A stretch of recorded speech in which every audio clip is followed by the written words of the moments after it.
সম্মানিত ভিউয়ার্স, এই সূরার অনেক ফজিলত রয়েছে। আমরা সংক্ষিপ্ত কিছু ফজিলত জানবো, এর উপরে আমল করব, ইনশাআল্লাহ দুনিয়া আখিরাতে কামিয়াব হয়ে যাব। হাদিসে পাকে আছে, এটি ওই সমস্ত সূরাহের অন্তর্ভুক্ত যেগুলো থেকে রাসূলুল্লাহ সাল্লাল্লাহু আলাইহি সাল্লাম তাহাজ্জুদের নামাজের প্রতি রাকাতে 2টি করে সূরা তেলাওয়াত করতেন। সহিহ মুসলিম শরীফ হাদিস নং 822। অপর হাদিসে রাসূলুল্লাহ সাল্লাল্লাহু আলাইহি সাল্লাম বলেছেন, আমাকে মুফাসসাল সূরা সমূহের মাধ্যমে অন্য নবী আলাইহিস সালামদের উপর মর্যাদা দেওয়া হয়েছে।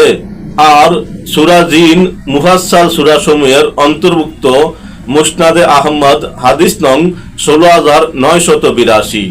সম্মানিত ভিউয়ার্স, আমরা বিভিন্ন হাদিসে বিভিন্ন মাসালাতে পাই, সূরা জিন এর প্রথম 5 আয়াত পাঠ করে যদি কোনো জিনগ্রস্ত ব্যক্তির উপরে ফু দেওয়া হয়, ওই থেকে জিন চলে যায়। এবং সূরা জিন পুরা পাঠ করে লিখে যদি কেউ সাথে রাখে, আল্লাহ তাআলা জিন জাতির অনিষ্ট থেকে তাকে হেফাজত করেন। তাই আসুন আমরা সূরা জিন নিয়মিত পাঠ করি, দুষ্ট জিনের আসর থেকে হেফাজতকারী থাকি।